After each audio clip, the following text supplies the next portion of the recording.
Havlicek steals it. Havlicek stole the ball. Down goes Frazier. Down goes Frazier. Down goes Frazier. United to Amici. Amici powers in.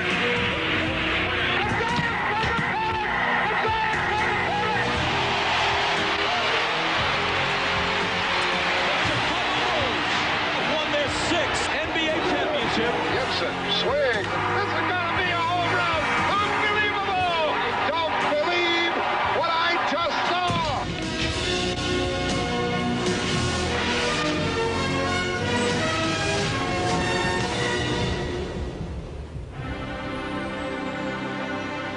Hello, I'm Chris Fowler for Sports Century. Jackie Robinson was blessed with all the gifts. Smart, handsome, and superbly athletic, he played 4 sports in college. Though football brought him greater fame, Robinson was determined to play baseball.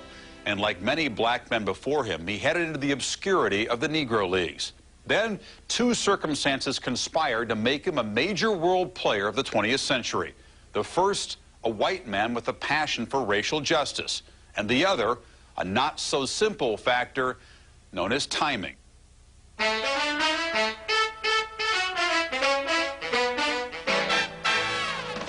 There was a great outburst of energy and optimism that hit right after the war.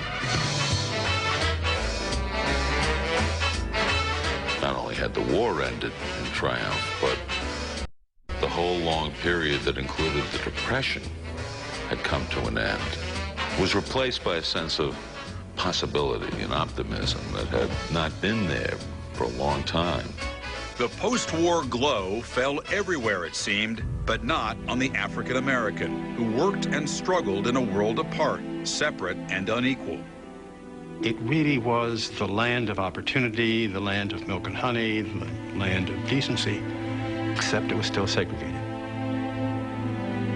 There's all the GIs who came back, who had felt, I'm American, I fought for my country, and they come home, and I can't live where I want to live, I can't sit in the front of a bus.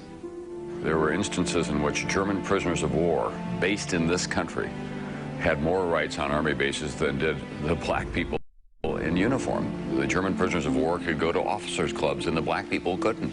Like a virulent social disease, racism infected every aspect of our life. Not even the national pastime was spared. Our inability to get black players in that game was such a symbol of our inability to be Americans. That if America was embodied by, you know, baseball, mom, and apple pie, the fact that black players were not allowed to be on the same field as white players said that we weren't part of any of that. When Jackie Robinson breaks into baseball, it's 7 years before Brown versus Board of Education. It's almost a decade before Martin Luther King comes to national prominence. It's almost 2 decades before significant civil rights legislation. It's hard to imagine the America, for those of us who weren't there to see it, the America into which Jackie Robinson projects himself. There's no whiter white than Dodger white. That's true to this day. And when he came out, that color of his skin against the color of that uniform was just mind-boggling to look at. Suddenly, when you saw that, you said, everybody I have ever seen on a major league playing field has been white. Something is terribly, terribly wrong.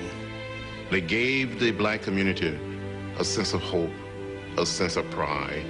And if this young black man can succeed with the Brooklyn Dodgers, we all can succeed. It was the beginning of building the second half of the 20th century. A year later, with the signing of an executive order by President Harry Truman, the armed forces became integrated. And in 1954, the Supreme Court ruled that public schools must accept black students. It all began in August of 1945, when Dodgers general manager Branch Rickey tested the man he hoped would make his audacious dream a reality. They come face to face in this room with Robinson not at all sure why he was there. Rickey played the role of the racists and screamed all these racist epithets at him. Somebody strikes you across the face and calls you so-and-so. What do? Robinson said, do you want somebody who doesn't have the courage to fight back? And Ricky said, no, I want somebody who has the courage not to fight back. Jackie grasped the significance of what this meant, not only to him, not only to the Dodgers, to my grandfather, but to his whole race. I got on the horn, I said, this is all black battalions. I said, hear this, hear this, hear this. Woke everybody up. I said, Branch Ricketts just signed Jackie Robinson to an organized baseball contract. They hooped, they hollered, they shot their guns. We didn't sleep much that night. In early 1946, owners voted 15-1 against blacks playing in organized ball. Realizing he was flying solo, Ricky assigned Robinson to the Dodgers spring training camp and had been discreetly relocated to Cuba. With manager Leo DeRocher presiding, the great experiment had hardly got underway when tension from within threatened the team's stability on a trip to Panama. On that first trip, I would say that the other boys, myself included, were not enamored about sitting at the table with Jackie. Dixie Walker actually put it in writing. I'm very aware of the petition because it was brought to me by a couple of ball players and I gave it back to him. I wouldn't sign it. Leo hears from one of his coaches, players are going to sign a petition. So it's 2 in the morning, he wakes up his coaches, get everybody. And Leo says, I hear you got a petition going around that you won't play with Robinson. Well, I want to tell you what you can do with your petition. You can wipe your ass with it. I would play an elephant if he had talent, and I would send my own brother home to make room for him. Now go back to bed, and I don't want to hear another word about the petition. And Mr. Ricky called for us one-on-one and said, I understand that there's some objection to Jackie Robinson joining us. If he can do better than the other man we've got, he's going to play. You understand that? Yes, sir. When Robinson was ready for the majors 1 season later, rumors of player strikes spread like brush fires throughout the league. Dousing one such fire was a strongly worded telegram to the Cubs from Commissioner Happy Chandler. National League President Ford Frick dealt personally with another on the Cardinals. Ford Frick was president of the National League at the time. And he heard that 3 players with the St. Louis Baseball Club had decided they would not get on the field with Jackie. And he said, gentlemen, he said, I understand you're not going to play today. That's right. He said, fine. If you don't play today, you will never play baseball again. Not as long as I'm president of the league, and I just signed a new 7-year contract this morning. Are you going to play? Yes, sir, we're going to play. But once play began, the Dodger rookies suffered an unremitting torrent of racial abuse. From the stands, we can hear, hey, Robinson, king of the niggers. Or, hey, baboon, why don't you go back to the jungle? They threw black cats on the field. They threw watermelons on the field, you know, and hey, boy, give me a shine. Word got around that he was instructed not to retaliate. I don't know of anybody that could have put up with what Jackie went through. Robinson had a crown of thorns. How would you like to go to a ballpark and be called nigger every day? They didn't just throw at Robinson to brush him back because it obviously didn't do any good. They threw at him to hurt him. If he slid into second base, they tried to tag him with the ball in his face, knock teeth out. They just tried to do everything to persuade him not to play baseball. But he stayed right there with them. He understood what he had to do. And at the same time, I mean, it's emotionally, psychologically, that had to have ravaged him. Practicing what, for him, was uncharacteristic passivity, Robinson shared his anguish with Rachel, whom he'd married a year earlier. She was his rock of Gibraltar. He said to Rachel, I don't know about this. He said, still half the guys won't talk to me. I wonder if it's worthwhile. And he said she just held him and says, you know, Jack, we knew it wasn't going to be easy. The worst came on April 22nd in Ebbets Field, when Robinson was hit with the nastiest string of racist epithets he'd ever heard. Compliments of the Phillies' Alabama-bred manager, Ben Chapman. Ben made no qualms about how he felt about the blacks. He called them niggers. And that's what he called Jackie. And that's what he would say to you if you were playing with a nigger. How can you play with a nigger? Playing out of position at first base, Robinson heard every slur, every insult hurled from the stands and the visitors' dugout. The batter's box was even more hazardous. After an 0 for 20 stretch in April, rumors flew that he would soon be sent down. Jackie said, man, this is it. I think this is the day I'm going to blow up. He said, and then suddenly Reese came over and put his arm around me and says, forget those guys, Jack. Let's play. Here's this Southern boy, walks over and puts his arm on Jackie, gesturing, saying, hey, this is my teammate. I accepted him. Why don't you do the same? Finally, players like Richie Ashburn told the Phillies, hey, get off of this guy. You're making him better. And that was true. Surviving his fierce baptism of racial fire, Robinson burned brilliantly through the summer. He led the Dodgers in 7 offensive categories, won Rookie of the Year, and took his teammates to the pennant. His success thundered throughout America's black and white communities, raising the bar of expectations for an entire race. Jack Roosevelt Robinson was born on January 31st, 1919, in rural Georgia. He was the 5th of 5 children, and when Jackie was a year old, his father had left the family, and his mother took those 5 children and moved to Pasadena.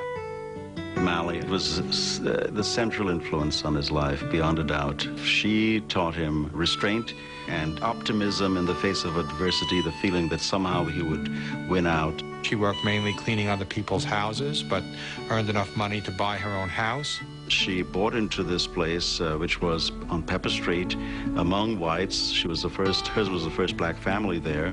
When the white neighbors tried to drive her out, she refused to go. So the model that Jackie had was one of pride, was one of strength, was one of ambition. Robinson ran with a group of neighborhood kids who sometimes walked on the wild side. The Pepper Street gang was not a gang like we think of gangs today, you know. It was just a gang of guys. We did a whole lot of mischievous things. We would rape somebody's fruit trees and things like that. In his adolescent years, he definitely got twice into trouble with the police, but in both instances, it had to do with Robinson refusing to run away when other people were running away, and talking back and challenging authority. Robinson successfully channeled that anger through 4 sports at Pasadena Junior College, where he gained the reputation of a hard-nose. He was out there to win, and wasn't satisfied unless we did win.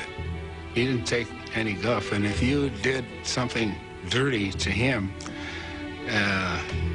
watch out, because down the line he probably would get back at you. By the time he was through with Pasadena, no one could tell him that he could not compete athletically with whites. No one could tell him that he couldn't exist socially with whites. He was proud of who he was. In 1939, Robinson, at 20, transferred to UCLA, where he drew national acclaim as a halfback for the Bruins. All I knew growing up in New Jersey, when you go to the movies on Saturday, they show some sport, and you see this guy from UCLA running football and pointing and running. You just knew he was a heck of a football player. It was nothing for Jackie Robinson to play in a doubleheader at UCLA, play the first game, get in a car, be driven down to the Coliseum, set the Pac-10 long jump record, go back out and play the second game of the baseball game.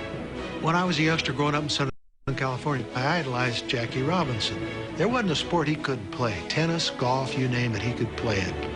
Ping pong, he was just an outstanding athlete.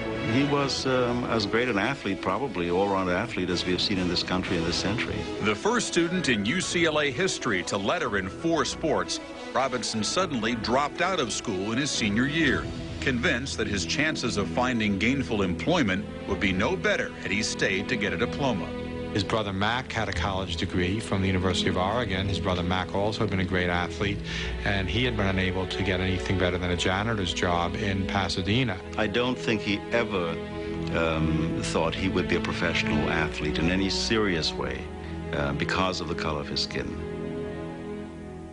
Barnstorming with an all-black football team, Robinson landed in Hawaii, playing halfback for the Honolulu Bears in the fall of 1941.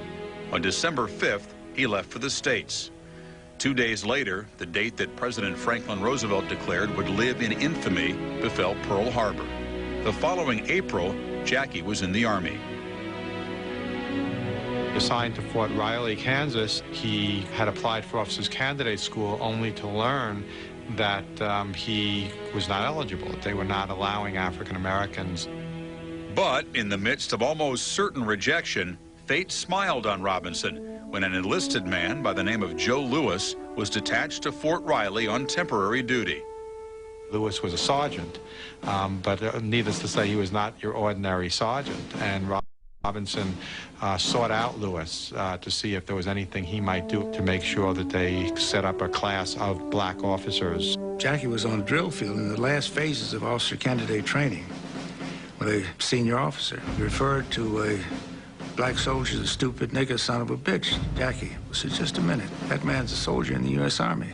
Nigger, that goes for you too. Well, all of a sudden, that senior officer had no teeth. Not disciplined in an official way, Robinson instead was dispatched to Fort Hood, deep into the segregated heart of Texas. Once more, he challenged the racial status quo. The Army had recently ordered that buses on military bases were to be integrated, and Jackie was aware of that. So when a civilian bus driver ordered him to get to the back of the bus on the military base, he refused. So 11 years before Rosa Parks ignited a revolution, the same act, Robinson was pioneering that gesture. Court-martialed for insubordination, Robinson was exonerated and was honorably discharged in November of 1944. The following year, he was playing shortstop for the Kansas City Monarchs of the Negro National League. Still again, his moral resolve in the face of common everyday racism turned heads and minds. The Monarchs had been going to a filling station in Oklahoma for 20 years, and they'd never gone to the restroom. A sign on the door said, white men only. As Jackie gets off the bus and starts walking to the restroom. Man said, boy, where you going? Say, I'm going to the restroom. He said, boy, you know you can't go to that restroom. Jackie said, take the hose out the tank. From that day on, the Monarchs never got gas at the station. We couldn't go to the restroom. Jackie changed our thinking. He said, this is America, man. Soon, all of America would begin to learn about Jackie Robinson. When Branch Rickey assigned Robinson to the Dodgers AAA Farm Club in Montreal, Robinson began playing what had been his weakest sport in college as though he were born to it. He won the 1946 International League batting title with a .349 average and led the Royals to victory in the Junior World Series. Meanwhile, his manager regarded him as a curiosity. He played for a manager from Mississippi, Clay Hopper. Robinson had made some sort of incredible base-running play, and Rickey said that was just the greatest thing I've ever seen a human being do. And Hopper said, Mr. Rickey, do you really believe they're human? With his momentous arrival in the majors in 1947, Robinson not only proved the Clay Hoppers to be wrong-headed primitives, he brought tens of thousands of enthusiastic African Americans through the turnstiles of every park in the National League. He would come to city after city, and the clergy in that city and the African American newspaper in that city would say, Jackie Robinson is coming, go to the ballpark and behave very well and dress properly. And they wanted to make sure that African Americans who went out to see this exemplar on the field were exemplars in the stands. The outcome basically was that the Negro Leagues were destroyed. The Negro Leagues provide work for black businesses, for secretaries, for black newspapers who do the advertising. And if you think those jobs, once we integrate, are going to go to black people, you're nuts. At one point, a white writer asked me, didn't I realize that a lot of colored people were losing their jobs? And I told him that Abraham Lincoln was equally responsible, perhaps, because he put 400,000 black colored people out of jobs. That was the price of integration. Robinson was playing first base in a game in St. Louis, and Slaughter stepped on his ankle, running down to first, deliberately. Drew a little blood, stood on first base, spit out tobacco juice, looked him in the eye. Robinson didn't say anything. Nothing. 2 years later, they're in Brooklyn. Slaughter hits a shot off the right field wall. Robinson's playing second. The throw comes into second. Robinson tags Slaughter full in the mouth, knocking teeth out, drawing blood, and said to him, I never forget. In 1949, after 2 lip-biting major league seasons, a hidden side of Robinson began to emerge in all its manhood. After 2 years, Mr. Rickey took the gag off, and it just burst out of Jackie. From then on, he was a guy who could vent his anger, and he had quite a lot of feuds with different people, especially with the Giants. Sal Magley was a great pitcher for the Giants. He'd either hit or he threw very close to Jackie. There was something between them, evidently, because one time Jackie bunted towards first base, and he was hoping that Sal would come over. Well, as it turned out, Davy Williams caught the ball from Sal, stepped into the base, and Jackie just ran right over him. Davy was never the same. Robinson was not a pacifist. He had a temper and an amazing vocabulary of 4-letter words. They called him Ty Cobb in Technicolor. He was very aggressive. He'd do anything if you got in his way, he'd knock you down. Guys would say things to Jackie, and Jackie says, let's go right under the stands and let's meet. And guys say, okay, and they take 2 steps and they change their mind and come back. Hard as he was on the opposition, Robinson did not spare his own teammates from his wrath. If he thought I wasn't putting out or I was down a little bit, he'd come in and chew me out, or he'd look at me from second base and say, hey, let's go. Cut out the crap, let's go. But his toughness, intelligence, and courage were only 3 of his many parts. A 4th changed the majors almost as much as the color of his skin. Jackie Robinson was showtime. Jackie Robinson brought to the major leagues the style of the Negro Leagues. Dancing around, taunting pitchers, making them commit balks, making them, throw the ball out of the strike zone. Not even Ty Cobb, I don't think, played the mind games that Jackie played with people. We never saw a player who could get on first base and turn the whole game around by jumping up and down, getting the pitcher to throw over. Ball is down the right field corner in Ebbets Field. He goes to third base, then he steals home. He's the only player in my entire career that in a clubhouse meeting we followed around each base. They'd say, now if he gets on first, hold him close. Don't let him get a walking lead because he can steal it. Get on second. You got to watch him there because he gets a bigger lead off second and does off first, he'll steal third. And if he gets on third, look out now, he can steal home. There's a picture down in Vero Beach in Dodgertown of Jackie in a rundown, and there's 7 Philadelphia Philly players between home plate and just in back of third base. 7 of them and Jackie in a rundown, and Jackie ended up scoring a run. He was safe. 1949 was Robinson's finest season. He won the MVP with a .342 average and led the Dodgers to their 2nd pennant in 3 years.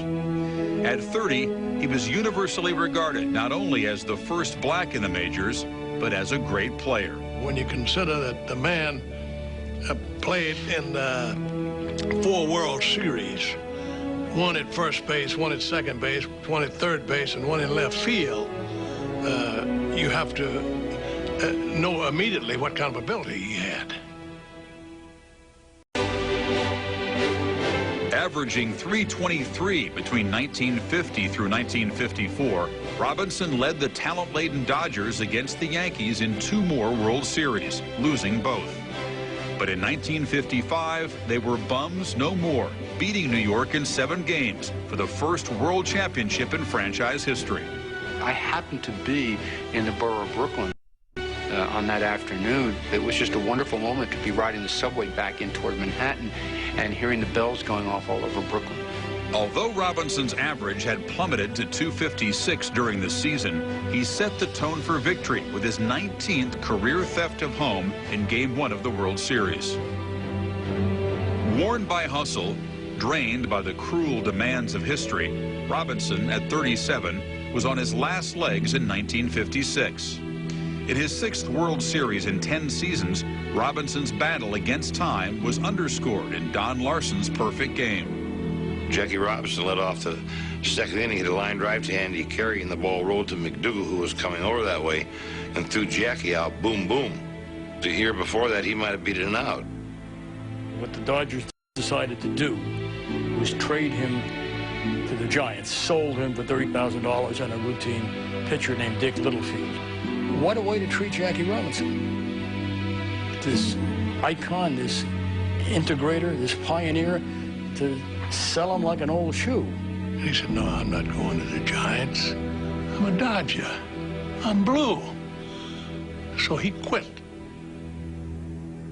Between 1947 and 1956, 7 Rookies of the Year and 6 MVPs were bestowed on black players in the National League.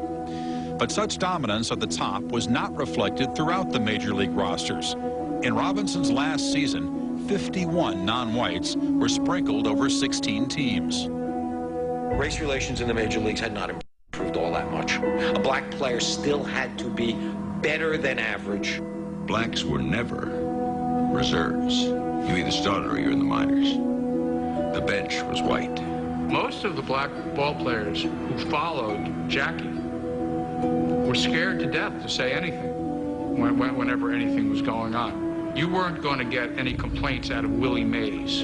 Campanella, like Willie Mays, like others at that time, were living in the world that they lived in, not in the world that was going to be made different. There was friction between Campanella and Robinson. Robinson always felt Campy wasn't militant enough. Jack used to say, well, people think I should be friends with Roy because we're both colored, using the word they used on. He said, but that's not how I make my friends. One year, we were just talking. He said, you know, there's a little Uncle Tom in Campy. But whatever their differences, Robinson and Campanella still faced a common enemy. The black players couldn't stay with the white players at the Chase Hotel here in St. Louis. And finally that changed, and they invited the players to stay there with the rest of the team. Well, all of the players, I'm talking about Joe Black and Don Newcomb and Campanella, said, okay, now that we can get in, we don't want to stay there, with one exception. Robinson checked into the hotel. They told him not to go in the swimming pool. In about 5 minutes, Robinson was in the swimming pool. Jackie was the 60s before they were the 60s because he brought a militant attitude to the Dodger clubhouse. He became the most intense personality in the clubhouse, an angry, if you will, black man who annoyed even his other black players. Long before he stopped playing, Robinson was politically active. Equipped with strongly held views about the course that black America should take, he seldom flinched from criticizing those with whom he disagreed. One such case involved a rebuke of famed actor and activist Paul Robeson in 1949 before the House Un-American Activities Committee. I've been asked to express my views on Paul Robeson's statement in Paris to the effect that American Negroes would refuse to fight in any war against Russia because we love Russia so much. I'll never forget a day when he had lunch with Eleanor Roosevelt at the United Nations during the day, and in the evening he stole 2 bases of Sal Magley. I don't know too many ball players who've had a day like that. Even in retirement, Robinson remained one of America's most prominent black men. He was vice president of a national restaurant chain, founded a bank in Harlem, and campaigned for political causes he believed in. And I say to you that there is not one Negro, not one that I know in this country, that has it made until the most underprivileged Negro in St. Augustine, Florida has it made. He was never afraid to speak out. He had a regular column for a long time in the New York Post and the Amsterdam News, in which he was able to make his views on civil rights known. When I called Robinson in the mid-60s, one of the first questions he asked me was, just out of curiosity, how many blacks or Negroes are on your staff? And that wouldn't have been hard for me to answer because we had none. And Robinson's answer was, ha, I thought so. I don't like to see young Negro kids of 7, 8, 9 years old being thrown across the street by the force of a fire hose. He took that prestige and placed it squarely at the disposal of the civil rights movement. He was very eager to join the fray. Jackie would make tours across the South and make free speeches at banquets for the NAACP and other civil rights organizations. It was not the popular thing to do, but he did it, and he did it at great risk. He was almost apologizing for not being able to take one step further and be actually, face to face with the batons and the snarling dogs and the fire hoses and so on. That's what I think, above all, he wanted to do. There'd been some church burnings and little kids killed. And boy, he looked at me with fire in his eyes. He says, how long do you think we're going to take this before we react?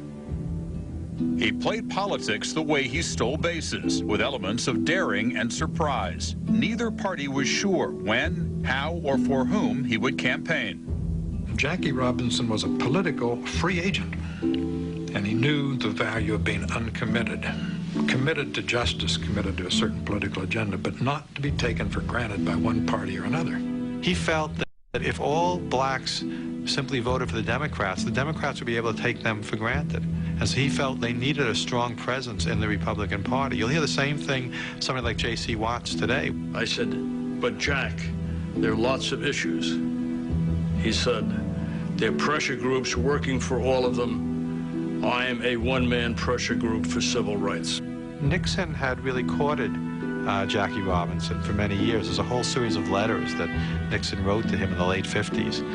Nixon, being a shrewd politician, recognized that having Jackie Robinson on his side would help to win some of those black votes, which almost always went to the Democrats. He was appalled when Kennedy freely admitted that he really knew nothing about blacks.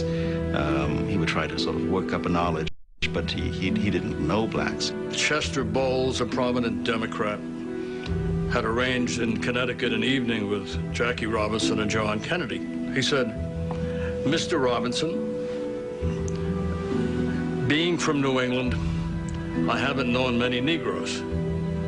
Jack said, I thought, being in Congress for as long as that fellow was in Congress, he should have made it his business to know Negroes. He felt that Kennedy wouldn't look at him in the eye, that Kennedy was evasive.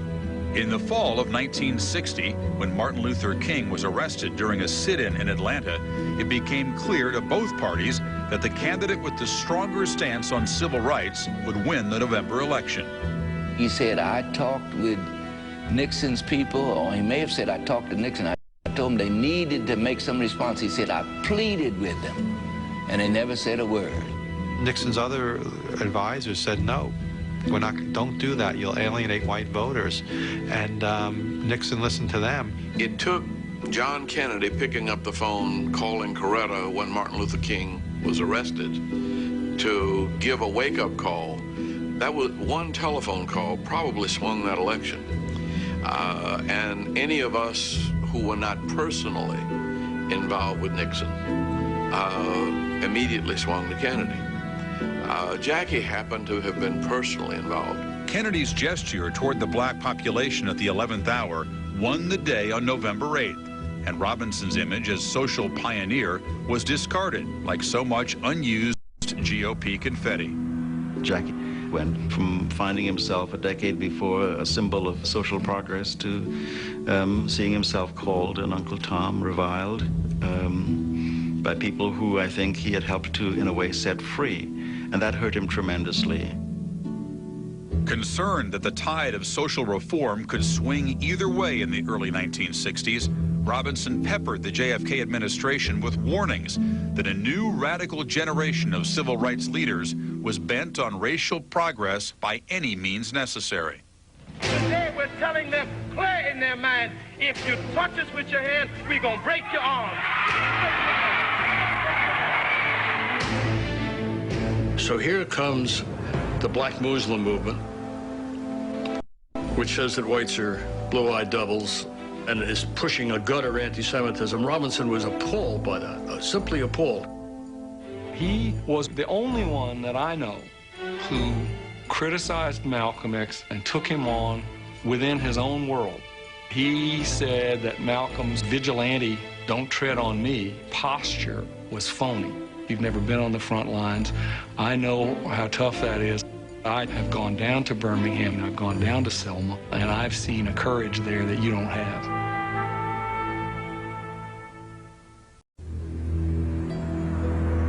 Beyond the frustrations of his public life, Robinson was anguished by what was happening to his oldest son, Jackie Jr. His father was a walking god, and Jackie Jr. was not that kind of person. I mean, he was a guy who had to find his own way and his own identity. At some point, he stopped trying.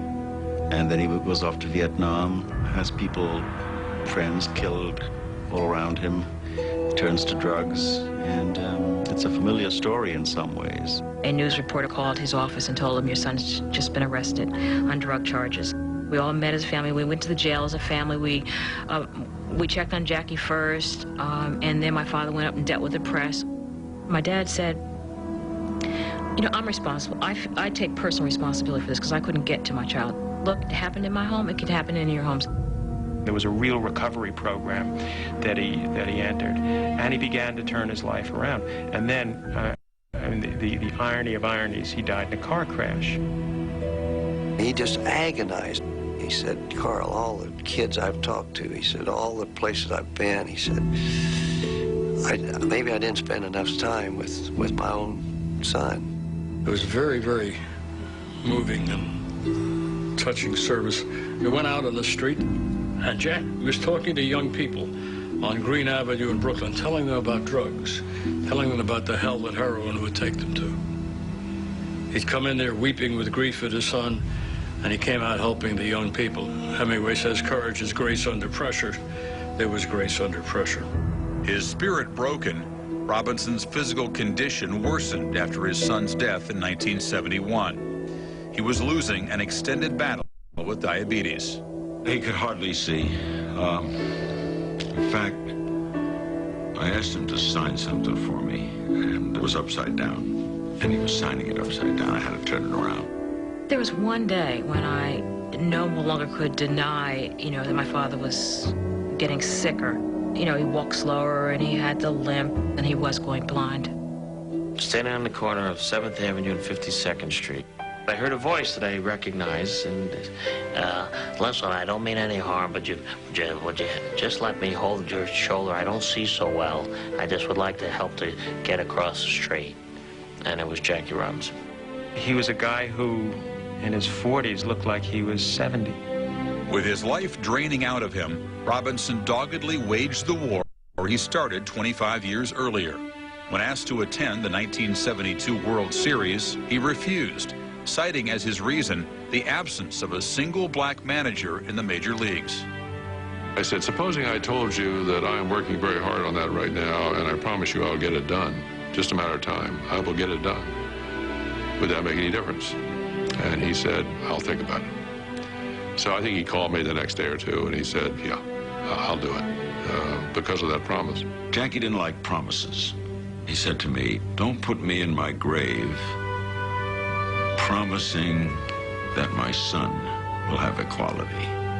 You give me equality, so then I know he'll have equality. He was critical of baseball. He always had this intensity, like, if I'm going to get this done, I only got one lifetime. I mean, I got to get it done. It's never finished. It's never finished. We're not there yet.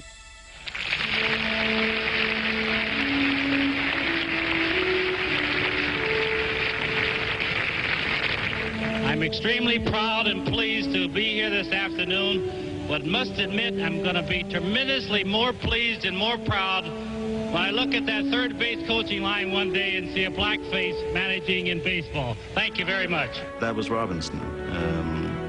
He spoke his mind. He stood up and said what he wanted to say, and with that, he exited the stage. Jackie Robinson died today. He was 53 years old, and he died of what appears to have been a heart attack at his home in Stamford, Connecticut. I remember saying that he got a hit ticket on first, he stole second, he stole third, and in the end, against all these odds, everybody suspected he might steal home, and he made a dash for home plate, and Jackie won. And when Jackie won, all of us won. And one of the Dodger people about 20 minutes later said to me, it was a great eulogy, but he didn't steal home. He didn't want to die. He's up there right now, and he's torn off his cap, and he's saying, I was only 53 years old. That's one lousy call. Even today, when I think of Jackie, you know, I can still visualize him. I still hear his voice. I see him dancing off first base, driving pitches crazy. I see him coming down the line at third base. I see him hitting with his hands held high and the bat straight in the air. I still can visualize Jackie. He was a tough character, and he was complicated. And he died early because the pressure and stress destroyed his body. But he was a great man who died for our sins. Mr. President, Mrs. Robinson, ladies and gentlemen, throughout its long history, Major League Baseball has operated under the premise that no single person is bigger than the game. In honor of Jackie, Major League Baseball is taking the unprecedented step of retiring his uniform number, number 42, in perpetuity. Number 42, from this day forward, will never again be issued by a Major League club.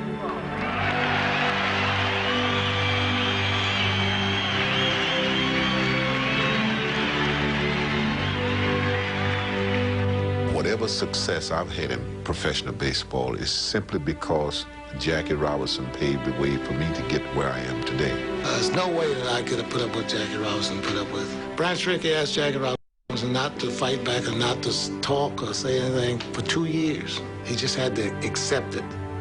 If someone told me to do that today or 5 years ago, no way I could have done that. I was summoned once by Walter O'Malley to meet a guest in the box. And the guest was a California politician who was out of work. And he was staring at the game and staring at the game, and this man knew some baseball, and I could see that his focus was Jackie Robinson and that he was having his eyes open and his mind open by the presence of number 42, the black man on the field. And that man's name was Earl Warren. He would be the Chief Justice and the architect of the integration of schools. There's no doubt that the most important African-American in our history was Martin Luther King. There is, I think, similarly, no doubt that the second most important, and not second by much, was Jackie Robinson. Jack Robinson's impact was greater than just that of baseball. He was a transforming agent. And in the face of such hostility and such meanness and violence, he did it with such amazing dignity. He helped to set the course for the country. Were there better baseball players than Jackie Robinson? Yeah. Were there more important baseball players than Jackie Robinson? Who?